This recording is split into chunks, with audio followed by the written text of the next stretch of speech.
بسم الله الرحمن الرحیم. درنو قدرمندو کتونکو د دواخان جانا سلامونه د باغونو مابڼ قبول کړئ. چېرته چې نن په یو ادبي مازدیګري کې راسره ډېر ګران ادبي ملګري ناست دي جناب انګار سوراوال صاحب. تاسو به اورېدلي وي د څو کتابونو مصنف دی چې په هغې کې چاپېرچل او سپرلی به بیا په ګلو راشي او سرې غوټۍ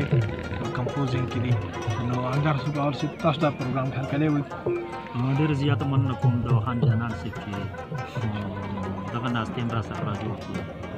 ډېر زیات خوشحاله. دویم ملګری راسره ناست دی جناب قرار بنیری صاحب. هغوی ته هم پروګرام کې هرکلی وایم. د ټولو نه اول مابڼ ته په راتګ تاسو هرکلی وایو چې دې ځای ته زما په خیال تاسو په خپله باندې راغلی او دا ځای خپله شاعري ده. نو یو خبره به راسره د هغې باره کې شریکه کړئ چې ستاسو تاثرات څه دي او بیا به راځو چې ادبي پروګرام شروع کړو. بلکل مابڼ ته دا په اول ځل باندې راغلو. ډېر زیاته ښکلې علاقه ده، زړه راښکونکې علاقه ده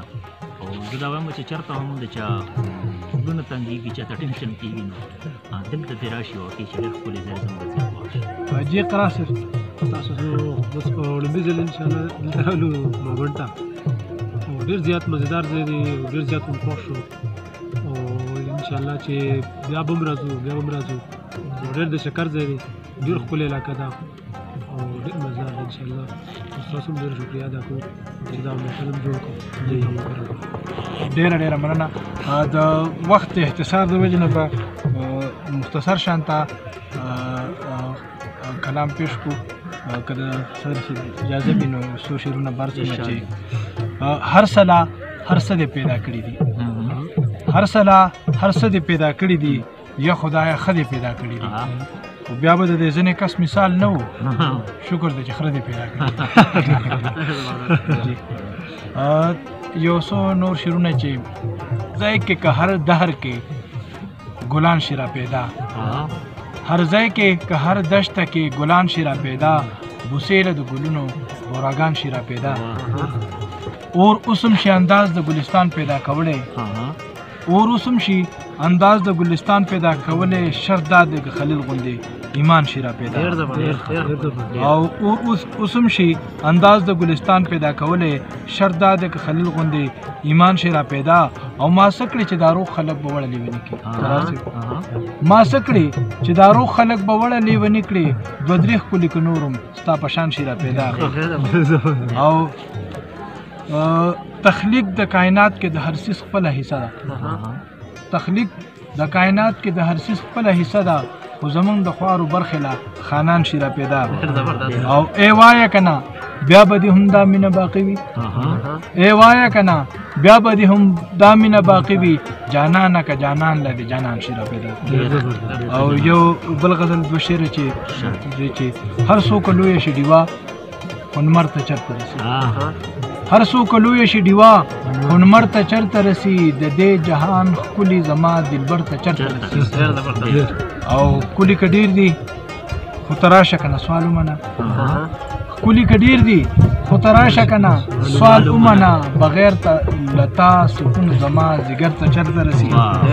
او منمه نشته ښکلي مخ ته په کتو کې ګناه، منمه نشته ښکلي مخ ته په کتو کې ګناه، خو زما ستا نظر هغې نظر ته چرته رسي. او دوه شعرونه پسې نور چې هېڅ پروا مې نشته که دنیا سترګې بدلې کړي، هېڅ پروا مې نشته که دنیا سترګې بدلې کړي، ته خو مې اشنا وې ولې تا سترګې بدلې کړي. او ما سره وعده دی د قیامت ته ورځې کړې وه، ما سره وعده دی د قیامت ته ورځې کړې وه، څنګه دې جانانه په سبا سترګې بدلې. او خدای ګو که پښتون ته څوک په بدو سترګو وګوري، خدای ګو که پښتون ته څوک په بدو سترګو وګوري، خو موږ که د اغیارو ته رښتیا سترګې بدلې کړو. خدای ګو که پښتون ته څوک په بدو سترګو وګوري، خو موږ که د اغیارو ته رښتیا سترګې بدلې کړې. او تور د جانان سپین شو په کتو کې کوکری وشو، تور د جانان سپین شو په کتو کې کوکری وشوې، تا پسې ځان لا په ژړا ډېره مننه. شکریه قدرمندو. دا وخت را سره ناست بل جناب قرار بنیری صاحب، نو هغې ته مایک سپارم چې هغې را سره خپل کلام شریک کړي. جناب قرار بنیری صاحب.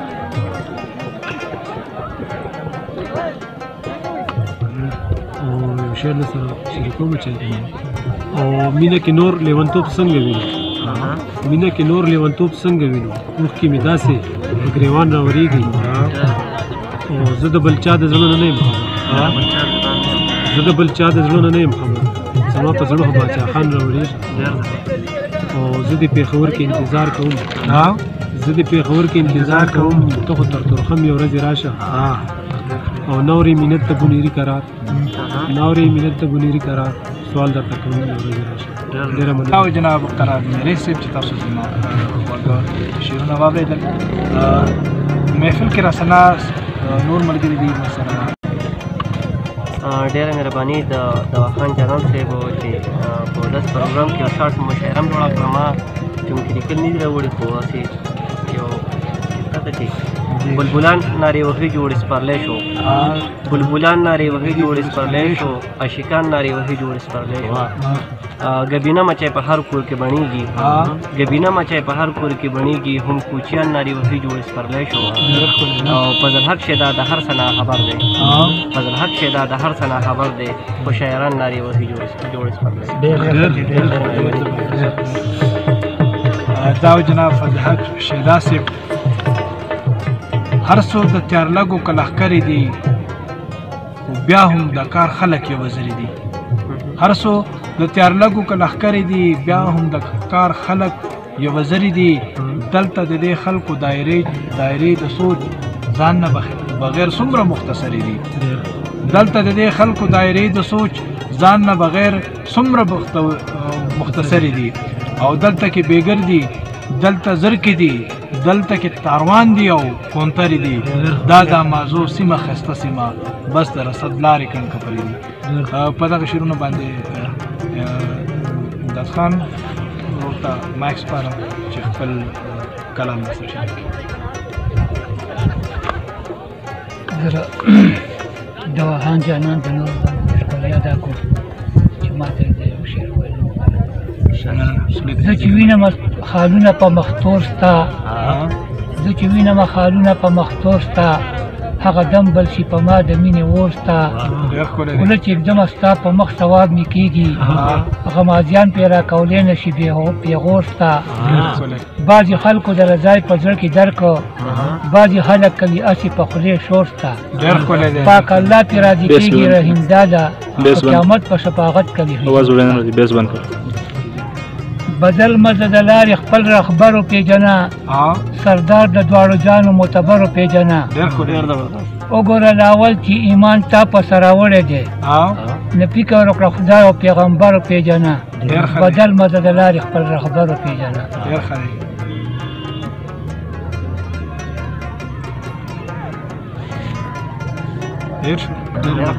دا جناب رحیم داس صاحب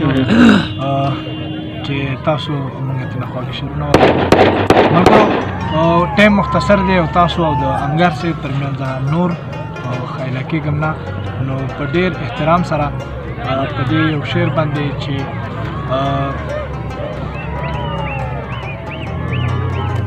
څوک مې پې ورټي او څوک به ته په خوله پاتې شي زما د زړه خبره بیا زما په زړه پاتې شي ساده پوښتنه ده خو چا راته جواب رانه کړ چې د پښتون نه پښتو لرې شي نو څه پاتې شي ډېر جناب انګار سره راغلی ډېر زیاته مننه کوم چې دغه د غزل نه مخکې نور شعرونه چې د خبرو راله چل نه راځي ماله د دې وختونو حل نه راځي خبرو راله چل نه راځي ماله د دې وختونو حل نه راځي د خپل خیال په چوپال کې خیم خوب د فریب په شش محل نه راځي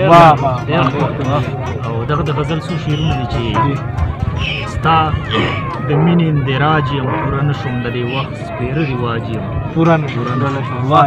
ستا د مینې اندراج یم پوره نه شوم د دې وخت سپېره رواج یم پوره نه شوم خامخا به مې اشنا شونډې وچېږي د غریب سړي علاج یم پوره نه شوم خامخا به مې اشنا شونډې وچېږي د غریب سړي علاج یم پوره نه شوم او کله خېجم کله بیا بیرته پرېوځم د سیندونو په مزاج یم کله خېجم کله بیا بیرته پرېوځم د سیندونو په مزاج یم پوره نه شوم دنیا سوه خو بس تیره په غوغا شوه ګریوان سیر احتجاج یم پوره نه شو واه دا بیا وینګر دنیا سوه خو بس تیره په غوغا شوه ګریوان سیر احتجاج یم پوره نه شوم زه د شاړې ځمکې تل یم انګاره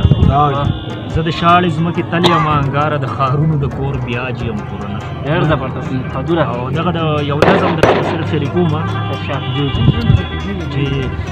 د یو مریض د ژوندانه د بېوسۍ کیسه ده بس د ډاکټر د هسپتال او دوایۍ کیسه ده او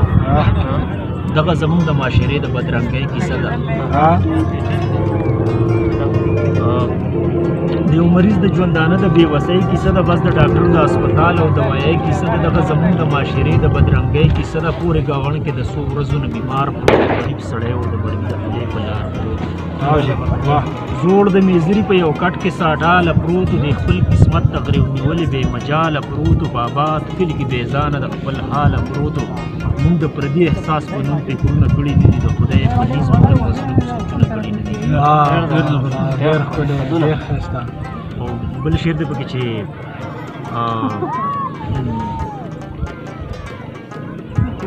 د هسپتال یوې کمرې ته خلکو وسپارلو یوې خیرنې بسترې ته خلکو وسپارلو په ژوندانه بس قدیرې ته خلکو وسپارلو یوې خیرنې بسترې ته خلکو د هسپتال یوې کمرې ته خلکو وسپارلو یوې خیرنې بسترې ته خلکو وسپارلو په ژوندانه بس قدیرې ته خلکو وسپارلو چې سترګې وغړئ راغونډ خپل ماشومان خپل کړي د بېلتانه په تړمو د واټ په کوزګوټ کې د خلکو مرور ناست دي څوک یې تپوس نه کوي سم مسافر ناست دي د فرش د پاسه یې واړه د خپل په سر ناست دي بوډۍ سپین سرې مورې لاس او کله خپې سموي د خپل رب زور چې مټکې سموي د واټ په کوزګوټ کې د خلکو مرور ناست دي څوک یې تپوس نه کوي سم مسافر ناست دي د فرش د پاسه یې واړه د خپل په سر ناست دي بوډۍ سپین سرې مورې لاس او کله خپې سموي د خپل رمزور زوی په تندي زور چې پټکې سموي ډاکټر صاحب چورلند د کرسۍ کې ښه بېغمه ناست دی یخې پنکې ته د فیس ځای کې ښه بېغمه ناست دی د تکبر په دنیاګۍ کې ښه بېغمه ناست دی ډاکټر صاحب چورلند د کرسۍ کې ښه بېغمه ناست دی یخې پنکې ته د فیس ځای کې ښه بېغمه ناست دی د تکبر په دنیاګۍ کې ښه بېغمه ناست دی چې څو چشمې یې پاکولې او په کلار راتلو نو د دې بېڅوک مرضي مری خرناست راځئ چې دې تورو تیرولو سره رڼا وګورو دې زنګ وهلې چاپېرچل له ښکلا وګورو د کونډو رنډو وچو شونډو له مسکا وګورو راځئ چې دې تورو تیرولو سره رڼا وګورو دې زنګ وهلې چاپېرچل له ښکلا وګورو د کونډو رنډو وچو شونډو له مسکا وګورو که دغه حال وي نو کور کلی غم ځپلې واله هنګاره ژوند د غم خمبیر کې هغه غلې واله ډېر زیاته ډېر ښایسته ډېر په زړه پورې او ډېر د غمجنو زړونو فریاد چې دی د هغې له ډک شعرونه د هغه سترګو لیدل غواړي پاگل چېرته مومي او زړه مې د خپل کنډر لټون کوي غل چېرته مومي ګلونه ډېر دي غوټۍ ډېرې غونچکونه ډېر دي خو هر یو ګل د اشنا سڼه بل چېرته مومي او چې ترکستان طرف ته درومې د کعبې په تکل لاروې داسې خپل منزل په مزل چېرته مومي دعا کوه چې نصیب شو دواخان جانانه هر یوه شخص اشنا ډېره مننه شکریه همدې سره زموږ دغه مازدیګری سرته رسي خپل قربان او خان جانان مو چرته چې خان